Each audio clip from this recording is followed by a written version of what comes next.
May our flame of worship be to us as the burning bush in which God speaks. May it remind us of the breath of God that fills us and all the myriad creatures. May we see its reflection in the water of life that flows through paradise. May it bear witness to the beautiful diversity to which this sacred earth gives rise. Good morning, everyone. Morning. Nice to be back here in Newcastle. In this room particularly, I've slept in this room back in the 60s. One or two UIPL weekends up here, and we slept in here in the sleeping bags. Fond memories of this room. And indeed at the church. From the stars we have come, of stardust we are made, and to stardust we will return. But for now, we will walk by the light of the sun and worship by the light of our holy flame. And now let us continue our worship with the hymn number 3. Now let's join together in a time of quietness and reflection and prayer.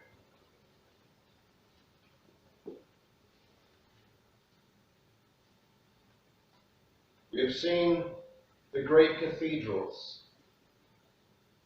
stone laid upon stone, carved and cared for by centuries of certain hands, seen the slender minarets soar from dusty streets to raise the cry of faith to the one and only God, seen the placid pagodas where gilded Buddhas squat amid the temple bells and incense. We have seen the tumbled temples half buried in the sands, choked with verdant tangles, sunk in coral seas, old truths toppled and forgotten.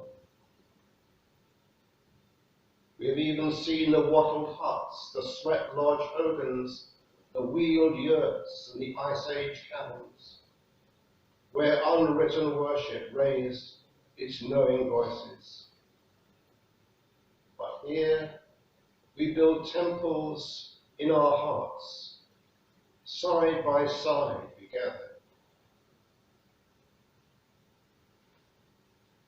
We mix the mortar of the scattered dust of the Holy of Holies with the sacred water of the Ganges, lay Moorish alabaster on the blocks of Angkor Wat and rough-hewn Stonehenge slabs, plumb Doric columns for strength of reason, square them with stern Protestant planks, and illuminate all with Chartres' jewelled windows and the brilliant lamps of science. Yet here we build temples in our hearts. Side by side we come, scavenging the ages for wisdom, cobbling together as best we may the stones of 1,000 altars, levelling with doubt, framing with skepticism, measuring by logic, sinking firm foundations in the earth as we reach for the heavens.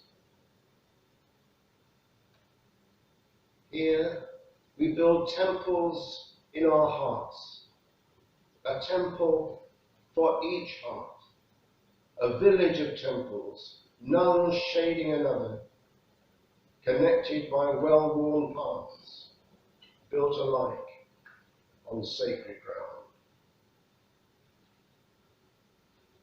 Amen.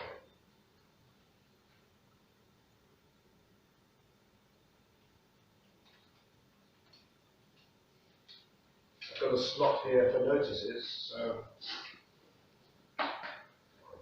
20 to 32.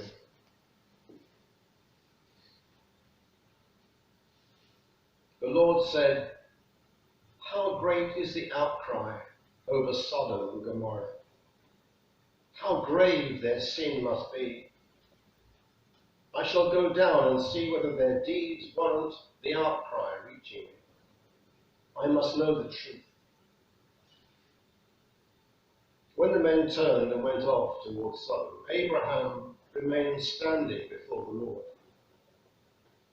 Abraham drew near him and asked, "Will you really sweep away innocent and wicked together? Suppose there are 50 innocent in the city.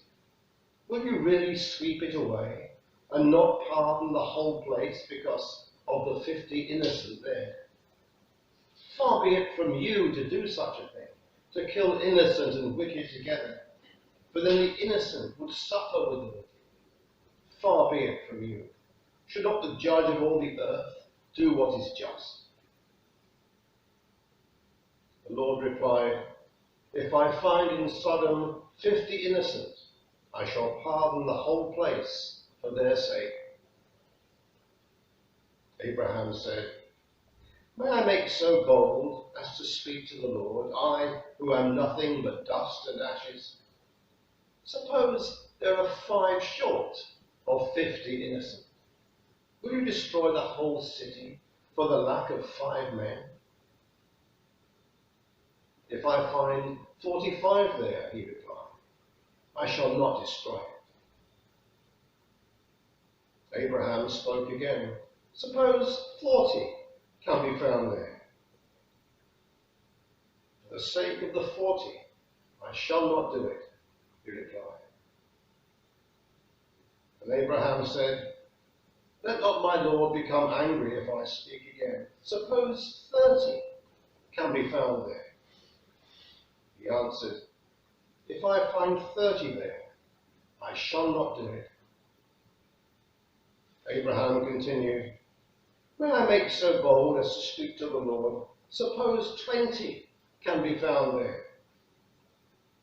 He replied, "For the sake of the 20, I shall not destroy it." Abraham said, "Let not my Lord become angry if I speak just once more. Suppose 10 can be found there. For the sake of the 10, I shall not destroy it," said the Lord.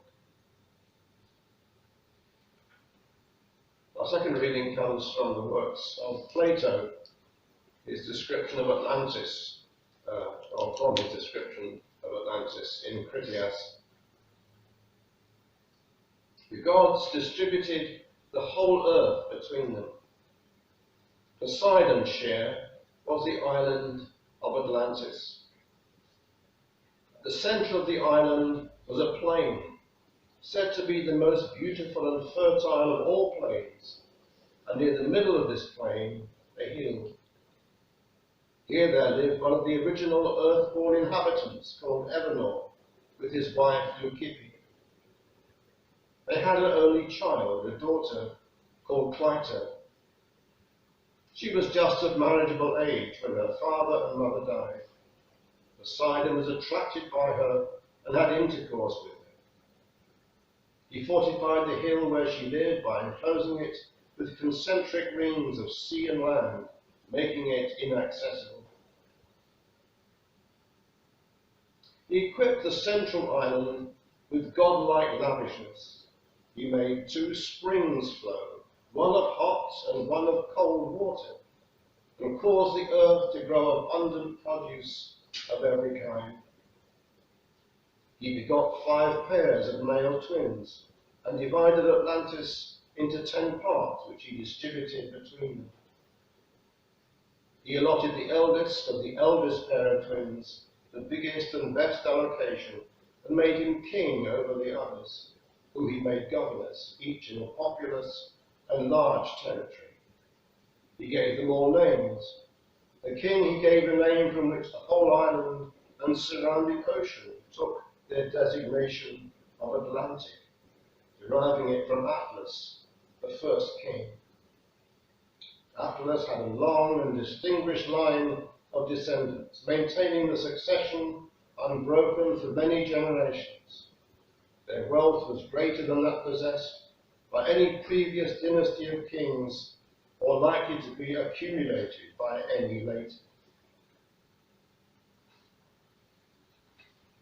So that was Atlantis according to Plato. We'll move forward a few thousand years and we come to a poem stroke song by Donovan called Atlantis. This is an extract from that. It was first released in 1968. The continent of Atlantis was an island which lay before the great flood in the area we now call the Atlantic Ocean.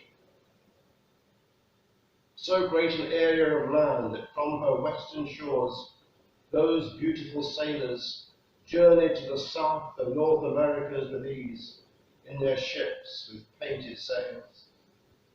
To the east, Africa was a neighbour, across a short strait of sea miles. The great Egyptian age is but a remnant of the Atlantean culture. The antediluvian kings colonized the world. All the gods who play in the mythological dramas, in all legends from all lands, were from far Atlantis. Knowing her fate, Atlantis sent out ships to all corners of the earth. On board were the 12, the poet, the physician, the farmer, the scientist, the magician, and the other so-called gods of our legend, so gods they were. As the elders of our time choose to remain blind, let us rejoice, and let us sing and dance, and ring in the new. Hail, Atlantis. So that was Donovan's take on the Atlantis legend. And now let's pause again for a time of quietness and reflection and prayer.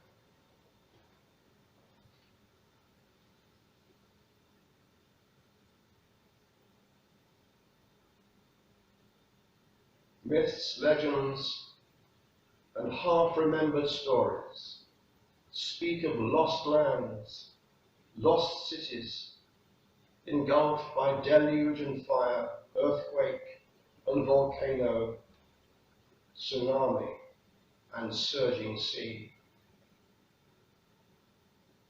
Their proud and willful peoples destroyed by angry gods or vengeful nature. Some of the stories are fantasies. Some have their roots in history. They stand as testimony to our planet's turbulence and power, and sometimes to the devastation that our own folly and hubris have unleashed. May we be humble dwellers on this blue-green earth, respecting her fertile soil and her living waters, her forests, her grasslands, her wetlands, and all that lives in them, dependent as we are on her bounty. May we learn the folly of our polluting ways, our casual despoiling of our only home, and the self-defeating nature of our arrogance and misrule. The warnings are there, as much in science as in religion, of the truths of ancient myth. Only fools deny them.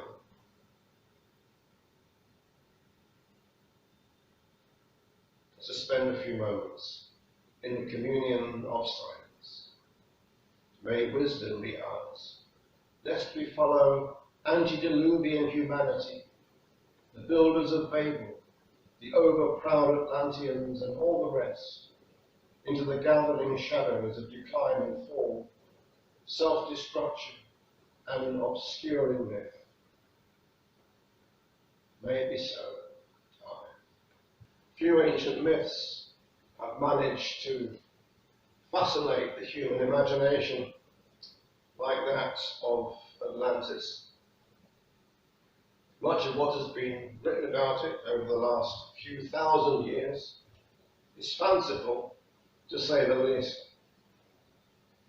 But do the story and that of other lost lands have more to say to us than mere fancy? And do any of them have a basis in reality? Well, the first one I want to mention certainly does. I live in Suffolk, the coastline of which is one of the fastest eroding in Britain. All along the North Sea shores of East Anglia, or rather off those shores now, there are sunken remains of villages, castles, monasteries, fortifications dating from the time of the Romans to the Second World War. But most important of all these remains is, or was, Dunwich. From Saxon times until the 14th century, Dunwich was one of the most important ports in England, a town of national significance. It was the seat of an Anglo-Saxon bishopric, and from the 13th century until 1832, the town sent 2 MPs to sit in Parliament, at a time when the big industrial cities sent nobody. But Dunwich was always threatened by the sea, and regularly lost land, houses and churches to the encroaching waves.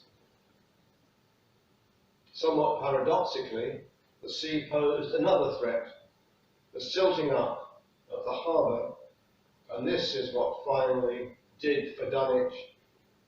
Storms, such as the great one of 1328, besides doing immense damage to the town physically, eventually blocked the harbour to such an extent that it could no longer be fully cleared, and Dunwich steadily fell into economic decline. As the sea continued to encroach, the lost buildings were no longer replaced. Today nothing remains on land of the original town, except for the ruins of a medieval leper chapel, once well outside the town, and those of a Franciscan friary, which will be following the rest of the old town into the sea before very long. Modern Dunwich consists of a rather good fish and chip shop, almost on beach, a pub, a small museum, a modest 19th century church, and a handful of houses. As is usual with such places, there are fanciful stories associated with Dunwich, the most popular of which is that you can hear the bells of the drowned churches ringing when storms rage over the sunken town. I don't doubt that some people in Dunwich down the ages saw the hand of God at work in their misfortunes, although I've never heard that Dunwich was a particularly wicked place. But that it was nature that destroyed their town was probably clear to most. But divine wrath plays a big part in the stories of other lost lands. In the Bible, the book of Genesis has 3 examples of this.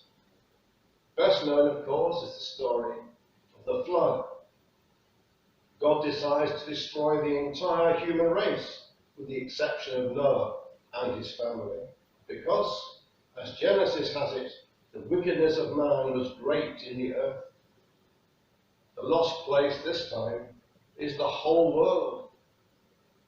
But Noah, his family, and the ark's cargo of animals finally emerged to repopulate the cleansed earth. And God makes a covenant with Noah, his descendants, and every living creature, symbolized by the rainbow, promising that never again shall all flesh be cut off by the waters of a flood.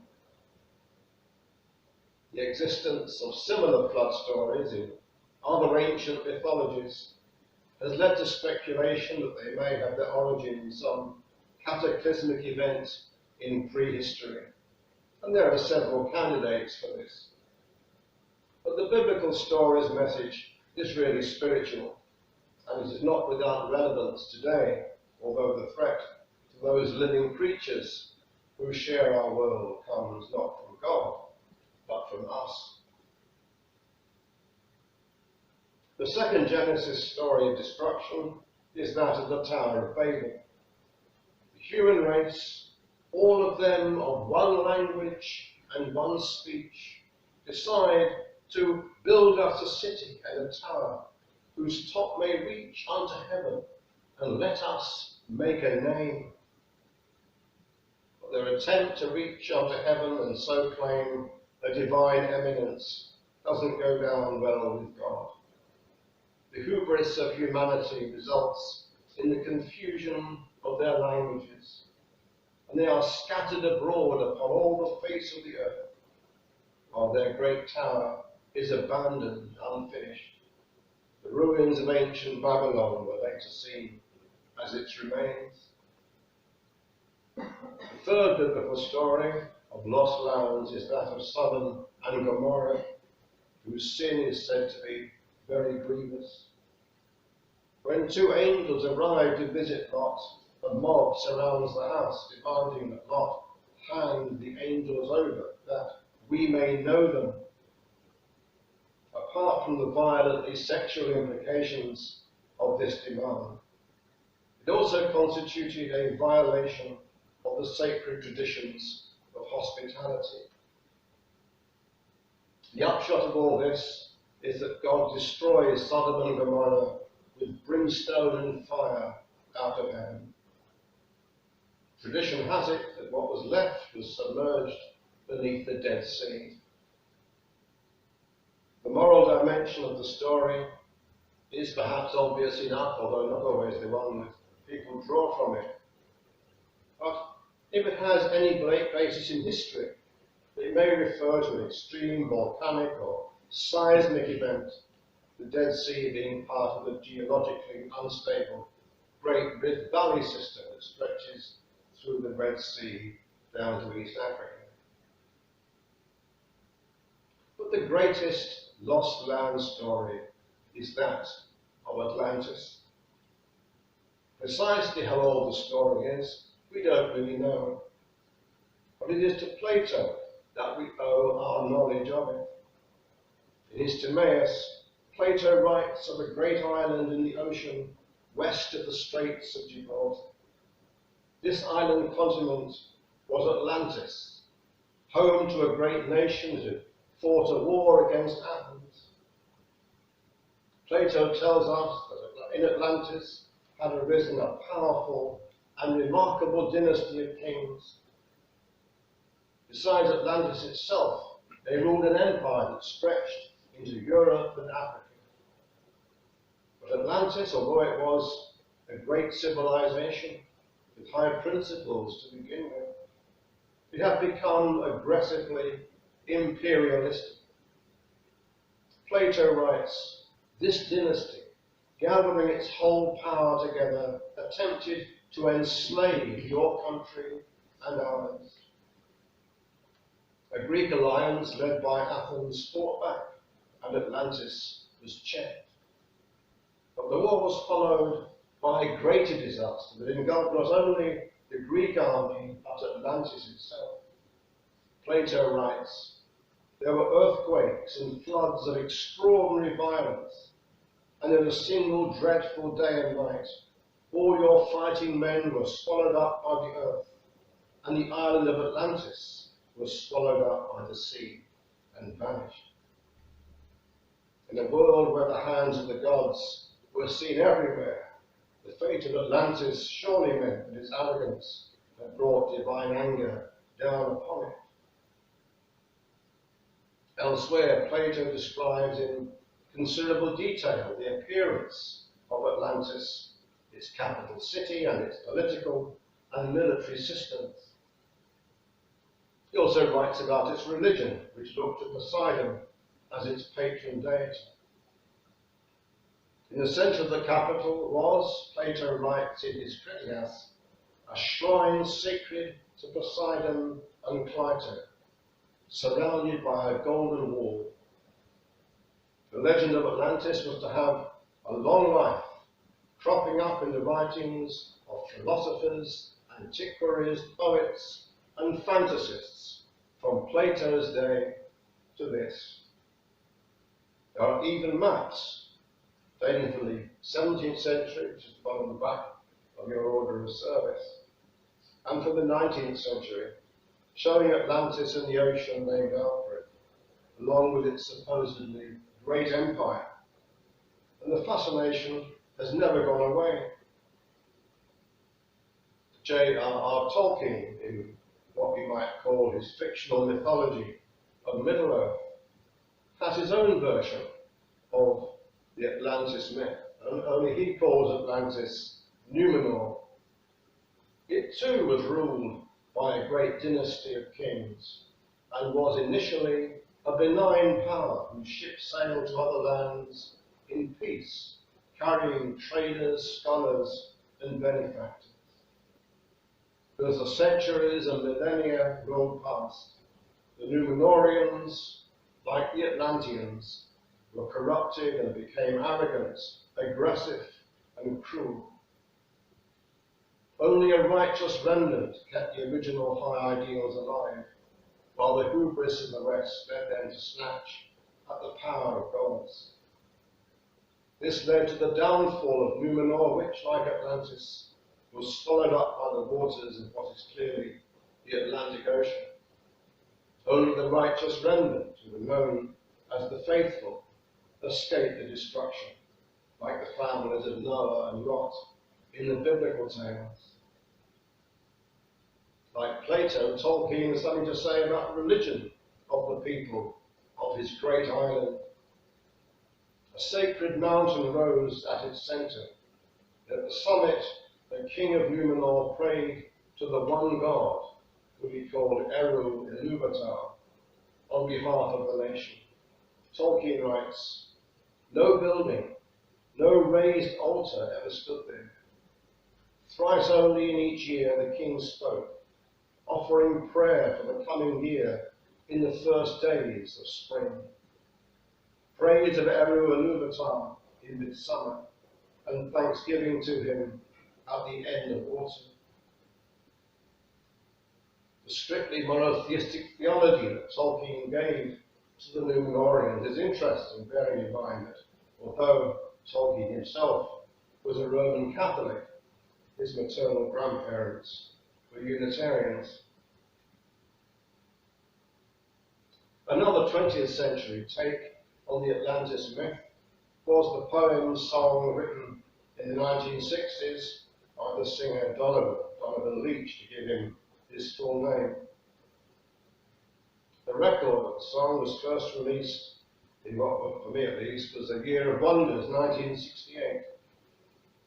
He gives us, in brief, a charming version of the original story, combined with the subsequent idea that Atlantis gave its great culture to the world, carried across the seas by her beautiful sailors in their ships with painted sails.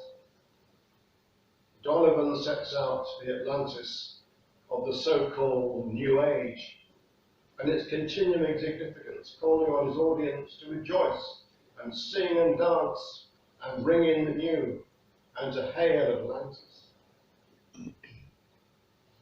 But all that apart, is there any historical basis for the Atlantis myth? Well, perhaps there is, only it relates not to the Atlantic Ocean, but to a place somewhat nearer to Greece. In ancient times, before the rise to prominence of classical Greek civilization, a great maritime culture dominated the eastern Mediterranean, which is known as Minoan, after the legendary King Minos, and it centres with the islands of Crete and Thera. But it was brought to an end by a cataclysmic event with few parallels in human history.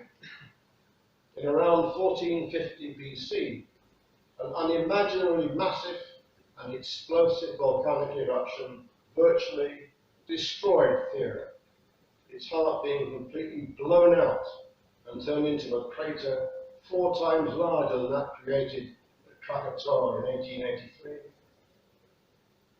This crater was flooded by the sea, and whatever else was left of Thera's civilization was buried under many meters of volcanic ash.